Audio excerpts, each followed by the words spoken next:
네, 경제브리핑입니다. 이 총선 과정에서 우리가 좀 경제를 열심히 보지는 못했었는데요. 총선 결과는 두 가지 면에서 정부 여당에 경고를 보내고 있습니다. 첫 번째는 정부가 경제 위기에서 어떤 역할을 할 것이냐인데 정부가 거의 역할을 하지 못했었다.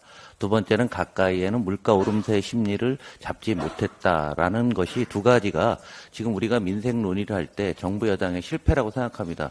물론 민주당은 여기에 대해서 지속적으로 문제점을 제시를 해왔고 대안을 제시해 왔습니다. 이런 측면에서 가장 잘하고 있는 게 미국인데요. 우리 총선 과정 속에서 미국은 경제가 너무 좋습니다. 좋은 이유가 뭐냐면 미국이 경제가 좋은 게 아니라 미국도 양극화가 심합니다. 정부가 어마어마한 역할을 했던 거죠. 그래서 지난달 고용을 놓고 보시면 일자리가 계속 꾸준히 좋아지는데요. 그 일자리가 어디서 나오냐면 정부가 만들고 있습니다. 그래서 정부가 만든 일자리 맨 밑에 보면은 7만 1,000개나 되고요. 또 하나는 고령화를 준비하기 위해서 헬스케어와 교육, 보건 이런 쪽에서 일자리가 늘고 있습니다. 그러다 보니까 사회 저변을 미국이 칩스법을 통한 뭐 다양한 형태로 과학기술 전쟁을 하고 있는 것처럼 보이지만 내부적으로 정부가 나서서 이러한 역할을 해주고 있다는 얘기예요. 그러다 보니까 이러한 것이 경제 전체에 온기를 불어넣고 있습니다. 그러다 보니까 경제가 좋으니까 물가가 올라가죠. 그리고 석유력 가격도 이란의 이스라엘 침략 이전부터 석유력 가격 계속 올랐습니다. 금가격도 사상 최고치를 유지하고 있었어요. 그러다 보니까 미국의 금리가 계속 오르고 있습니다. 10년물 금리가 4.6입니다. 굉장히 높은 수준이에요.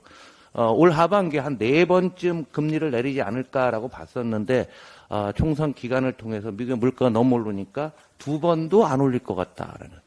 이건 남 얘기가 아닙니다. 한국에 그대로 전이가 됩니다. 한국의 금리가 우리가 예상했던 것보다 하반기에 더 안 내려올 거라는 얘기죠. 그렇게 되면은 가계부채를 가지고 계신 분들 이자 부담 많죠. 1,000조의 소상공인 부채 어떻게 할 겁니까? 물가는 더 오른다는 명확한 사실에 대해서 정부가 제대로 대응을 해야 될 것 같습니다. 지금 환율을 놓고 보시면은요. 아까 홍익표 원내대표께서 말씀하셨는데 이 긴 그림입니다. IMF 때 글로벌 금융위기 때 2002년에 레고랜드 사태 김근태발 고위부도 사건 기억나실 겁니다. 그때가 1,440원인데요. 어제 1,384원에 끝났고 오늘 1,390원까지 가 있습니다. 수입 물가가 더 올라간다는 얘기예요.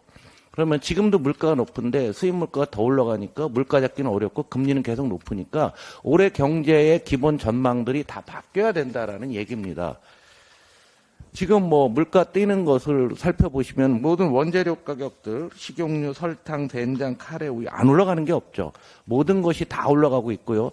이것이 서비스로 전이가 되면서 오늘 언론에 봤더니 뭐 치킨, 버거 값도 올랐고 만두가 12,000원, 콩국수 16,000원 이런 기사들이 나오고 있거든요. 딸리 얘기하면 물가 오름세 심리가 어마어마하게 확산되고 있다는 겁니다. 돌이켜보면 40년 전에 전두환 정부는 쿠데타를 통해서 정권을 잡은 다음에 제1의 목표를 물가 오름세 심리를 잡는 거였습니다. 기억하실지 모르겠지만 그때 전방위로 지금이랑 아주 유사한 상태에서 물가를 잡기 위해서 정말 총력전을 벌였어요. 그런데 지금 이 정부가 전두환 정부랑 비슷한데 경제는 아예 관심이 없다는 거 한번 언론인 여러분들 한번 비교해서 그 당시 정책 한번 보시면 분명히 나올 것 같습니다. 자, 우리가 생각했던 것보다 금리는 높고 물가가 더 올라간다. 그럼 어떻게 할 거냐? 물가 안정 대책이 있습니까? 고금리가 지속되는데 이자 부담 예상보다 더 올라갔죠. 부동산 PF 문제 해결한다고 하는데 통계도 제대로 잡지 못하고 있다라는 게 어제 언론에 났더라고요. 알리, 테무, 시인 등 중국계 이커머스가 대대적인 공습 중이고 제가 이 자리에서 3달 전부터 말씀을 많이 드렸었는데 그 사이에 가입자는 더 늘고 국내 소상공인과 중소기업은 더 어려워지고 있습니다. 홍콩 ELS, 홍콩 H셰어 가격이 6,500점 되면은 손실이 줄 거라는 아주 희망 섞인 기대가 있었는데 이번 이란의 이스라엘 공격으로 물 건너갔죠. 주식시장 밸류업 한다고 하는데 대기업들이 좀 반대하고 있습니다. 소유지배 구조에 어떤 문제가 발생하고 있기 때문에 꼬랑지를 슬슬 내리고 있죠. 세수결손 문제, 제2금융권 부채 문제 오늘 언론에 다 나와 있습니다. 우리가 민생이라는 말을 너무 함부로들 얘기하고 있는데요. 하나하나 살펴보면은 자동차 부품이 2만 3천 개 정도 되는데 이게 다 나사가 다 느슨해진 겁니다. 꽉꽉 조이고 튼튼하게 만들어서 나가야 됩니다. 오늘 윤석열 대통령의 국무회의에서 발언이 대단히 관심이 집중되는 이유는 과연 어떤 시각으로 경제에 대한 민생에 대한 얘기를 할지 경제적 관점에서도 매우 중요한 이런 상황이 될 것 같습니다. 이상 경제는 민주당이었습니다.